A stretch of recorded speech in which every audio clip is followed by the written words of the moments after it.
예, 안녕하십니까. 공수처가 윤석열 전 총장에 대해서 수사에 착수한 것을 두고 많은 분들이 걱정을 합니다.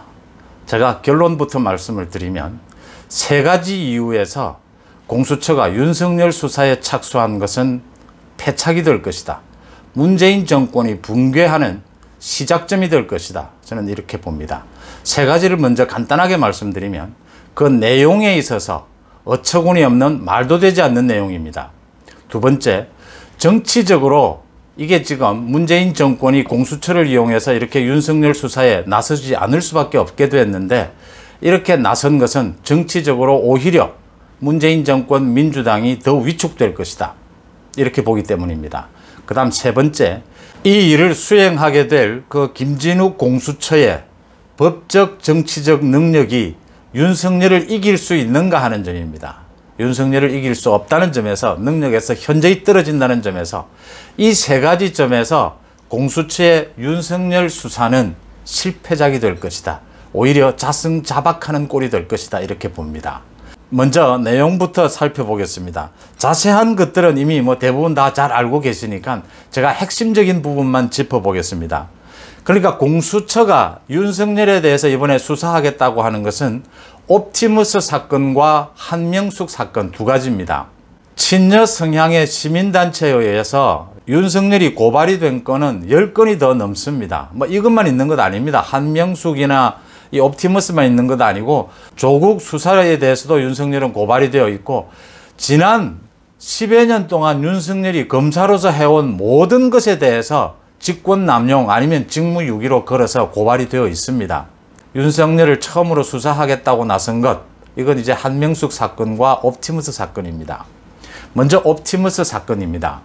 옵티머스 사건에 대해서는 지난해 10월 국정감사장에서 이게 논란이 됐습니다. 유튜브를 통해서는 한번 찾아보시면 확인할 수 있습니다. 다 제쳐두고요. 윤석열이 중앙지검장일 때의 일입니다. 옵티머스 사건이 드러나기 시작하는 초반기의 일입니다. 이 사건에 대해서 자신은 전혀 보고받지 않았고 보고받을 건도 아니었다. 그래서 내용을 전혀 몰랐다. 왜냐? 이 사건 이혁진이가 지금 주인공이지 않습니까? 이 옵티머스가 현 이혁진이가 문재인 정권, 문재인 캠프에 특보로 있었던 사람입니다. 현 정권에 기대서 정부 채권을 매입한다라는 걸로 돈을 끌어모은 게 옵티머스 사건이지 않습니까? 이게 초창기에 이혁진이 경영권 다툼에서 밀려납니다. 그래서 이혁진이 전파진흥원이라는 데 압력을 넣어서 고발을 하게 합니다. 그러니까 자기를 밀어낸 경영진을 쫓아내기 위해서, 타격을 주기 위해서 이 초창기의 일입니다. 그래서 서울중앙지검에서 수사를 하게 되는 부분입니다.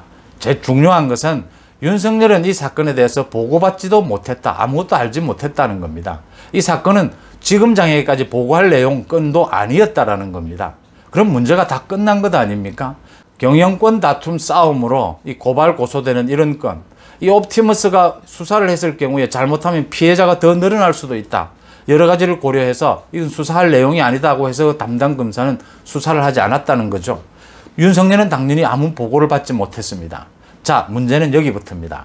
윤석열이 옵티머스 건에 대해서는 그 당시에 서울중앙지검장에게 보고할 내용도 아니었고 그런 건의 것도 아니었고 당연히 자신은 보고받지 못했다 하니까 국회의원들이 질의를 한 겁니다. 그 이후에 옵티머스 건이 본격적으로 터져서 이렇게 사회적인 문제가 되고 있는 것에 대해서 어떻게 생각하느냐에 윤석열이 이렇게 답을 합니다.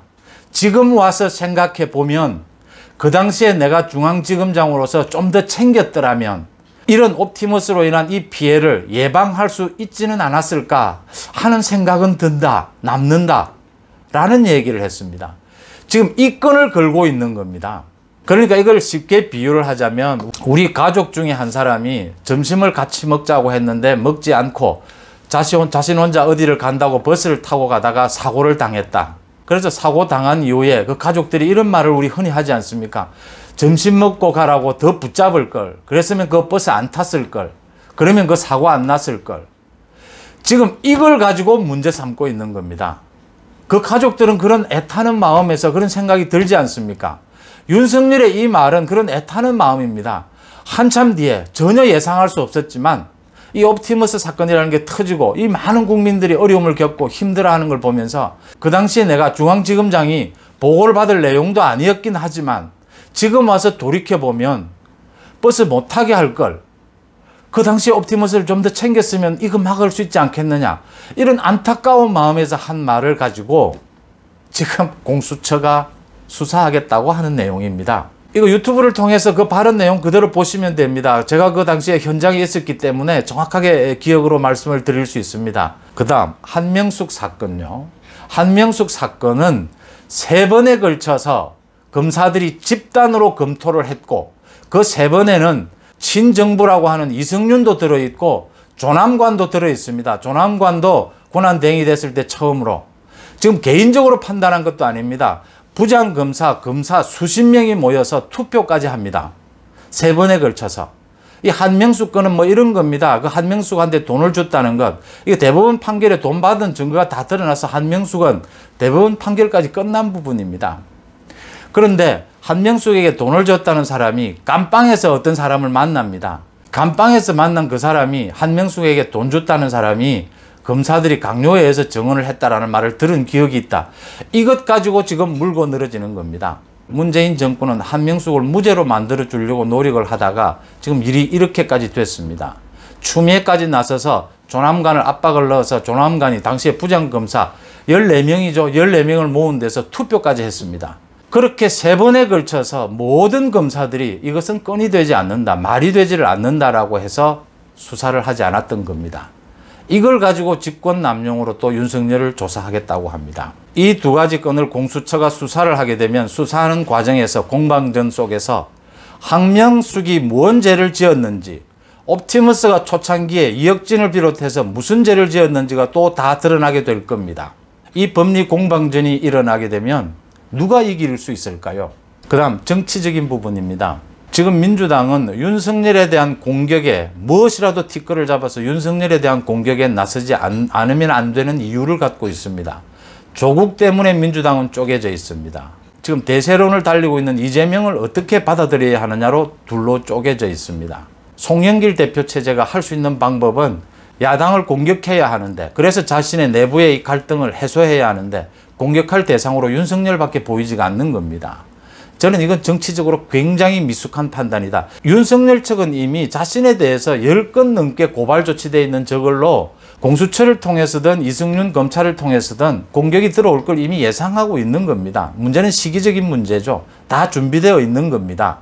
자, 민주당이 지금 이 타이밍에서 어쩔 수 없이 윤석열을 공격하고 나섰습니다. 지금 이재명을 직접 공격은 못 하거든요.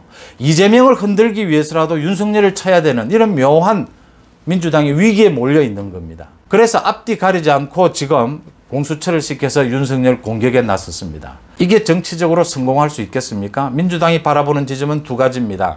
어쨌든 뭐 억으로 뜬다 그러더만요. 요즘은 어쨌든 윤석열 괴롭히기를 하자. 그 다음에 이런 거라도 제시를 해서 야권 내부에 분열이 일어나도록 하자. 야권 지지층들 속에서 또 야권의 대선 후보들이 윤석열을 공격할 빌미를 주자. 2가지입니다. 이미 윤석열 측은 이걸 예상하고 있기 때문에 이 민주당이 공수처를 내세워서 윤석열을 공격하는 것은 윤석열의 정치적 무게감만 더 키워줄 것입니다. 조국 추미애가 윤석열을 키워줬듯이 문재인 정권이 공수처를 이용한 이 윤석열 수사는 윤석열의 정치적 무게감만 키워줄 것이다. 하나 문제가 되는 게 야권 지지층들 사이에서 윤석열을 공격하는 것, 또 야권의 대선 후보들이 윤석열을 공격하는 것, 이 부분에 대해서는 제가 잠깐 말씀을 드리고 가면 정권 교체의 희망이 윤석열로 모여 있습니다. 지금 현재 윤석열이 대단한 권력 의지를 갖고 자신의 앞에 많은 이 걸림돌들을 헤쳐나가는지를 지켜봐야겠습니다. 윤석열에게 많이 모여있는 이걸 잘 살려나가는 것도 중요합니다. 또 하나 중요한 것은 야권 전체에서 정권 교체를 위해서 윤석열이 무너졌을 경우에 윤석열을 누가 대체할 수 있느냐, 그것까지도 우리 야권 지지층에서는 바라봐야 합니다. 그런 점에서 윤석열에 대해서 공격해야 될 것과 공격하지 않아야 될 것을 좀 구별할 수 있어야 한다. 문재인 정권, 민주당에서 지금 윤석열을 공격하고 있는 지점에 대해서 야권에서는 윤석열을 공격할 이유는 없는 겁니다. 여러 가지 이유가 있겠지만 그냥 간단하게 이런 겁니다. 만약에 윤석열이 무너진다면 그 윤석열의 지지를 그대로 가져오기 위해서라도 지금 야권의 대선 후보들에게 제가 말씀을 드리는 겁니다. 윤석열을 불필요한 공격은 할 필요가 없다. 그러니까 윤석열이 왜 빨리 자신의 직접 정치 활동에 나서지 않느냐? 국민의힘에 왜 빨리 입당하지 않느냐? 그 다음 윤석열이 검사만 해왔는데 국정을 잘 수행할 수 있겠느냐? 이런 공격은 할 수 있습니다. 괜찮습니다. 경쟁해야죠. 그런데 민주당이 윤석열을 공격하는 지점, 이 부분에 대해서 같이 야권에서도 공격할 이유는 없다 하는 점을 분명히 한다면 정치적으로도 윤석열에 대한 수사는 오히려 자승자박하는 꼴이 될 것이다. 그 다음 세 번째, 지금 이런 내용들을 갖고 이제 공수처와 윤석열이 맞붙게 될 것입니다. 이제 윤석열은 곧 정치판에 등판을 할 것이니까 정치적 공방전, 법적 공방전이 벌어질 것입니다. 여러분은 어떻게 보십니까? 지금 김진욱 공수처장이 윤석열을 이길 수 있다고 보십니까? 정말 법리적으로 완벽한 것에도 김진욱이 이기기가 쉽지 않을 텐데 이 지금 법리적으로도 이렇게 허술한 것을, 그것도 대선 전국 판입니다. 지금 여기에서 윤석열은 법적 정치적으로 계속 공방전을 벌여나갈 겁니다. 이건 김진욱이 윤석열을 이길 수 없습니다. 제가 말씀드린 것 세 가지입니다. 말이 안 되는 겁니다. 두 번째, 정치적 판단의 실수입니다. 민주당이 급해서 내놓은 카드입니다.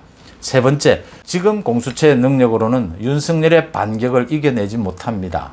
오히려 한명숙, 옵티머스, 조국, 정경심 사건을 또 들쑤셔서 문재인 정권이 오히려 더 불리한 입장으로 몰려가게 될 것이다. 또 그렇게 몰려가도록 야권에서는 국민의힘을 중심으로 그렇게 대선 전국을 몰아갈 수 있어야 한다. 그런 지혜가 필요하다. 이런 판단이 듭니다. 고맙습니다.